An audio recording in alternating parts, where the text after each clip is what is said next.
Now, in today's video, I'm going to take you through the number one biz growth hack. This will never ever fail you, right? This is something that is quite simple, but extraordinarily powerful. And every single time I've done it in my business, I've grown, right? And then the business has grown. Like me personally, I've grown and the business has grown. And every single time someone does this thing, they will have more success in their business, full stop. Like it's unfailable. And I'll explain why. In addition to that, I'm going to take you through, I guess, my learnings of coaches that I've taken on throughout my journey, my process, and why it's important to have a coach, but why it's important to pick the right coach for you. Now, there are some amazing coaches out there, some terrible coaches out there. Obviously, the terrible ones are terrible, you'd stay clear of. But there's some amazing coaches out there. And what I found through my journey, through my process is you need to find the amazing coach, but not only amazing coach, you need to find the right coach that suits what you're looking for, what you need to do.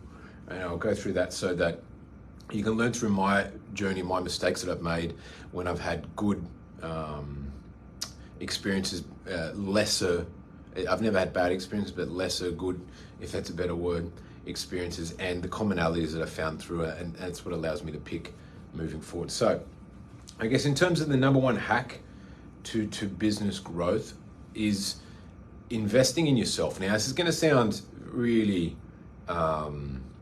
straightforward, very simple, right?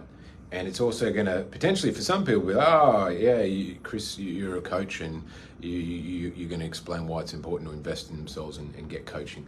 Now, that's not the point of this video at all. First and foremost, every single high-performing person on the world has a coach, right? We've all heard the sayings of Tiger Woods, Michael Jordan, and so on and so forth. They all have coaches. They've all had coaches. They all have multiple coaches. And before I had my first online fitness business and grew it to $1 million, I was lucky to be around a lot of successful people. And there was a time where I was in kind of like a boardroom meeting with a handful of like eight and nine figure earning business owners, right? And I was kind of just able to be a fly on the wall. I was lucky enough to be in the room, not as a contributor because I hadn't had the success or even close to the success they had, but I was part of the team of someone. And so I was able to sit there and just kind of sit back and listen, hearing what they're saying, see what commonalities we could. And this meeting went over about an hour and almost 2 hours, and there was a couple of different people from different businesses. And literally, for 2 hours, all they talked about is, have you tried this coach? I did this program. I did that program. I had this coach. I learned this from that one. I learned this one from that one. What about you? You've tried him. Okay, cool. Her, whatever it might be. And I kind of sat back thinking, I would have thought over 2 hours, highly successful people, quite busy people, would have had more important things to talk about or more pressing things to get to. But for them, they slated all their other meetings, all their other things to be able to sit in this room with other business owners to talk about their experiences of coaches they've tried, what they've done, what they've learned, and their journey through it. And it didn't hit me till after the meeting of like, okay, well, we just spent 2 hours with some extraordinarily successful people, and all they talked about is all of the different things they'd invested in, all the things they'd tried, and the ones that they'd got amazing experiences with, and other ones they've gotten subpar experiences with, but still learned things and were still valuable. And the other thing I learned, so point one was that highly successful people continue to invest in themselves all the time, all around, in all different areas and skill sets that they want to grow. They highly successful people are hell bent on continual growth, continual personal growth and continual business growth, right? And there's a saying that your business only grows as far as you grow, right? And being a CEO, being a head of your business, it is nothing more true than that if you're capped, your business will be capped because you are in the driver's seat of the business. The business doesn't run itself, right? It is a replication of you, right? A mirror image of you. And if you're lacking in certain areas, that your business will be lacking in those same sort of areas. And when, like, I speak to business owners and they're like, oh, it's hard to find staff and it's hard to do this, and employees are a pain in the asses, and I'm always firing them because they're doing bad things, whatever. It's like, when I hear that, it only comes from people who do not have the skill or know-how to hire great people, keep great people, incentivize and motivate great people, and see how amazing that piece of a business can be when you have the skill. People who say that are who are lacking the skill and don't have the capacity to look inwards and go, I'm lacking that skill. The business sucks in that area because of me, because I suck in that area. And so I'm going to work on and go out there and get the skill to be able to do that and fix that problem, rather than just blaming it on other people, right? So the point I'm trying to make is that highly, highly successful people are continually evolving, continually growing, and getting feedback from those above them, right? Now, whether that's light years above them or slightly above them, and I'm going to get to that in a sec. Now, that's point one. Point one is highly successful people are always continuing to grow, always looking to get more information from people who are above them, right? And shortcut the process rather than trying to figure it out all on their own. And they are hell-bent on this, and they will do it again and again and again and again, and always see it as a positive process.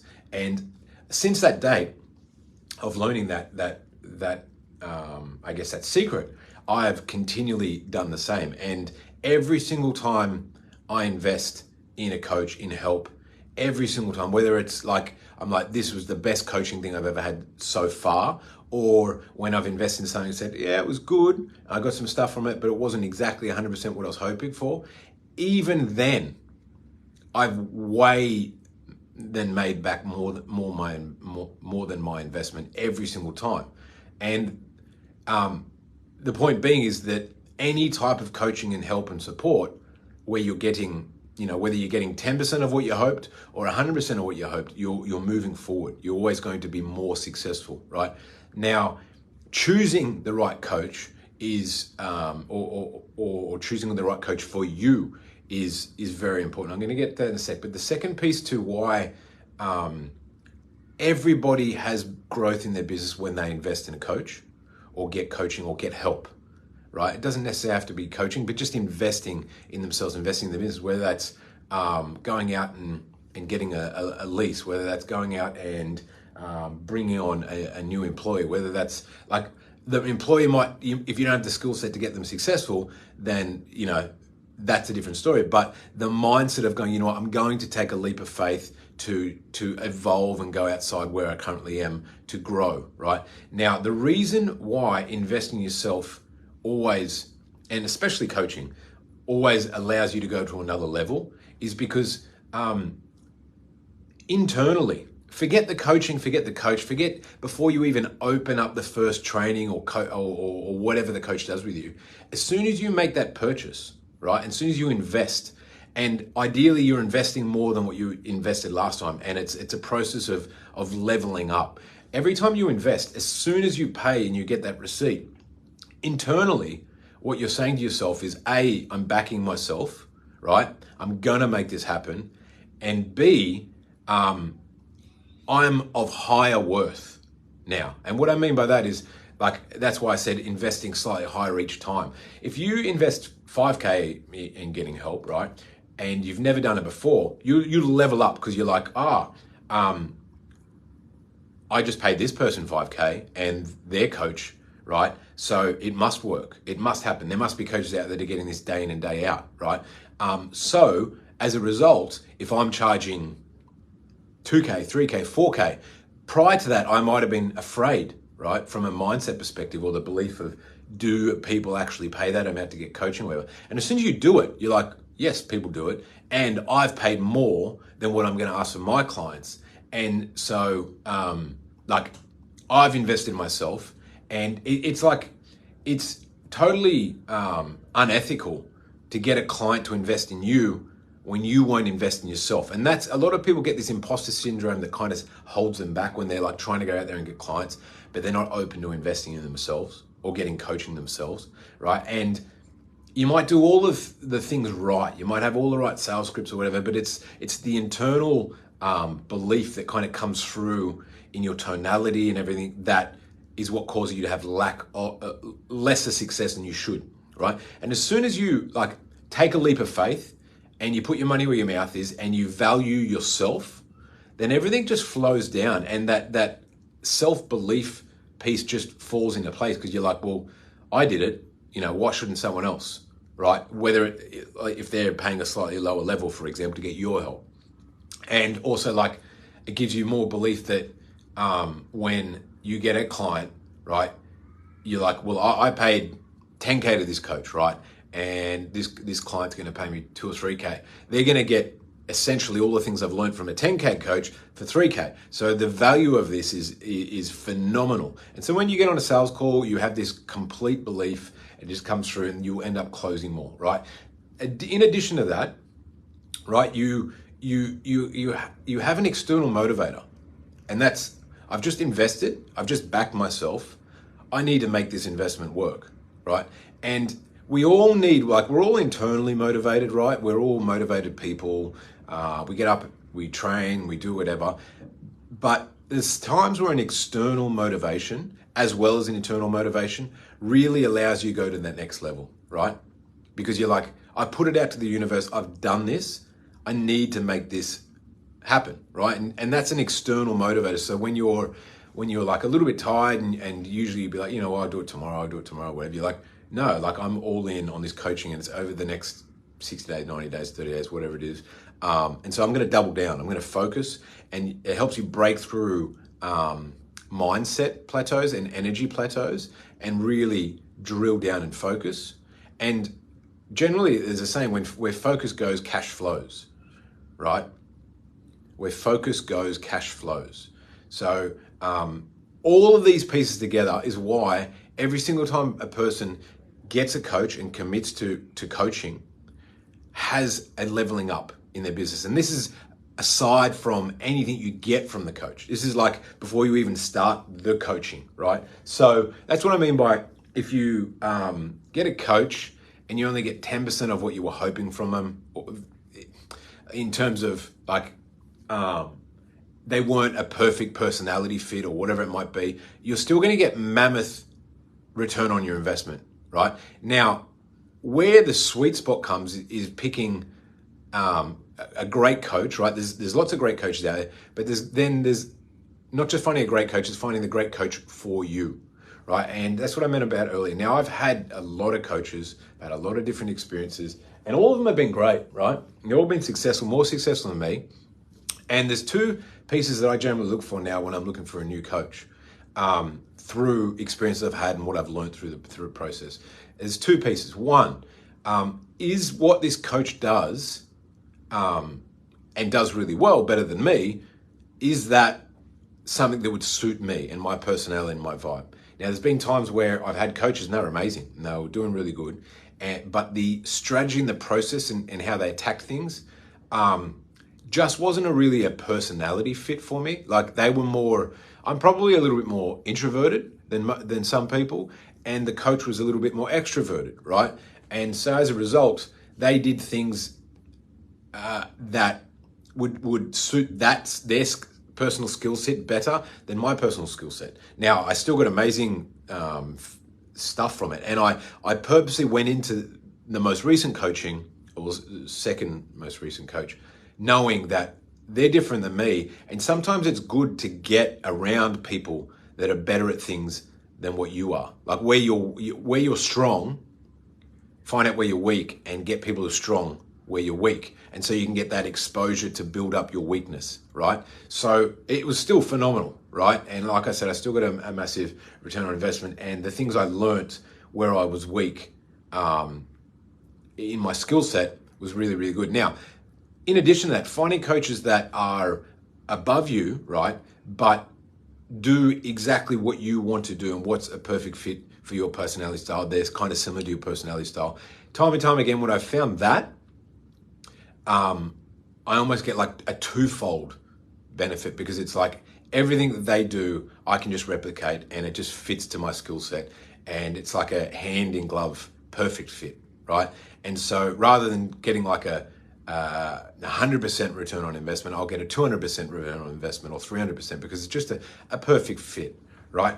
Now, all types, unless you're getting the worst coach, like don't get bad coaches who are just like working out of their grandma's garage and they've just turned up a day ago and they did like a marketing course over the weekend and now they're coaches, right?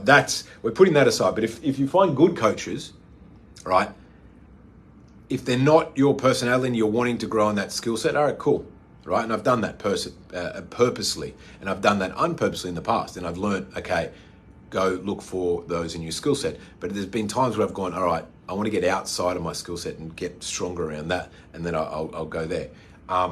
Second point, ideally try and find, like, if there's an area that you are strong in and it suits your personality, but you don't have, like, this place where you need to grow in terms of your knowledge, then find a coach that kind of suits your personality style, your vibe, whatever it might be. In addition to that, there's also the final piece. So that's kind of piece one, finding a coach. Purposely, are you getting this coach because they're where you are strong and they just know more than you are able to take the next level and you be able to 100% replicate them?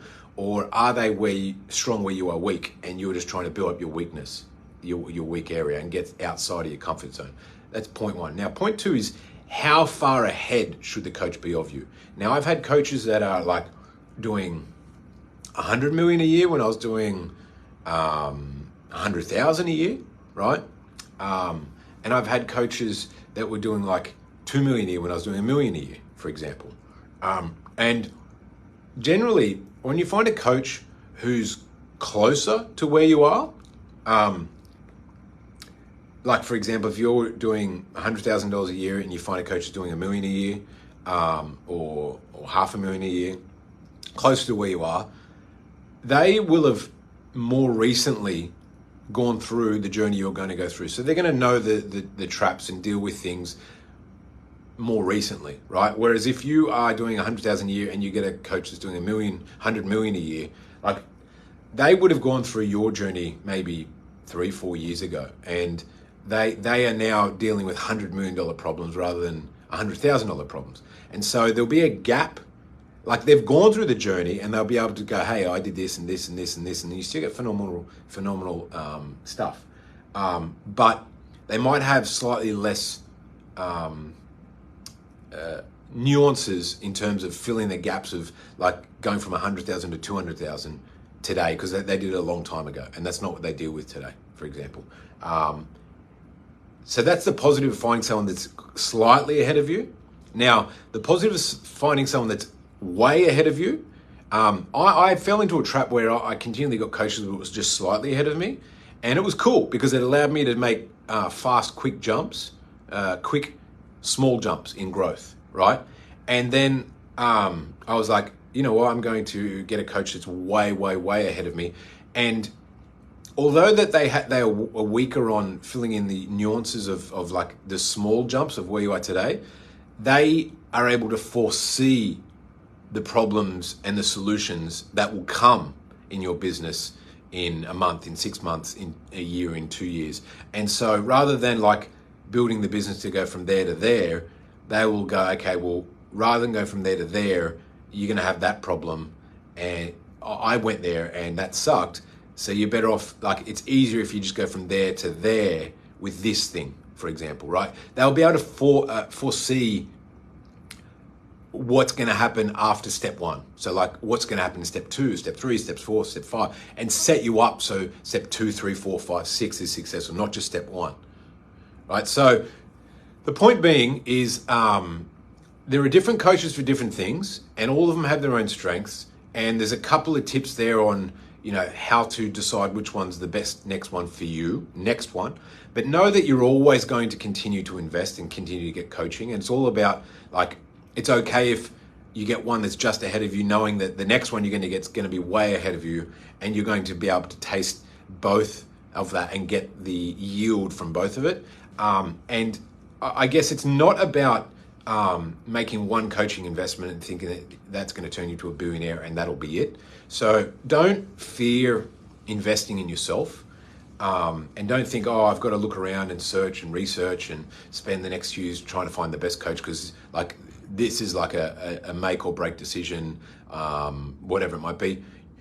All successful people have had multiple coaches, continue to have multiple coaches, and it is a journey, and you always pick up little things from every single one of them, and you will grow from every single one of them, right? And it's that is the journey, that is the process.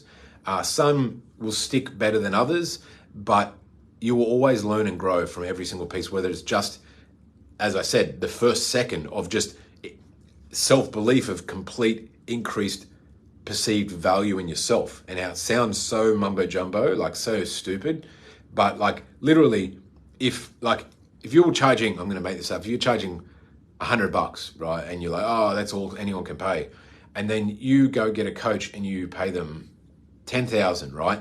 That instant, you're going to be like, well, it'll break your belief system into people only pay 100, and you'll literally go back to the computer or whatever the next day and you'll be like, well, I'm increasing my prices from 100 to 500, for example. And there'll be no other reason other than you just invested in yourself. And then you get on the next call and you'll start selling at 500, for example, like a 5-fold increase. And you just be like, I should have done this all along. But it's just the self-belief that, hey, I've just done it. Well, my client should do it. And it's the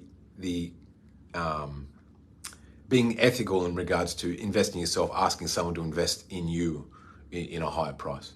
So hopefully that makes sense. Hopefully those tips, if you are in the process of getting coaching help, or you are toing and froing whether you actually need it or want it, or whether it's a great move. Like there's been times where I'm like, in the early days where I'm like, well, rather than spending X dollars on this coach, I could just put that into ads and, I'd probably get a better return. It's like, no, it's not true. Time and time again, I've been in that process. I've gone through, I've made that mistake. Know that investing in yourself, getting education from people who are ahead of you is the number one thing that all successful people do and continue to do. So hopefully that makes sense. If you've got any questions for me on any of that, you can hit me up. chris@tribefit.co is my email. You can hit me up on any of the socials. Very, very important one, top of mind for me.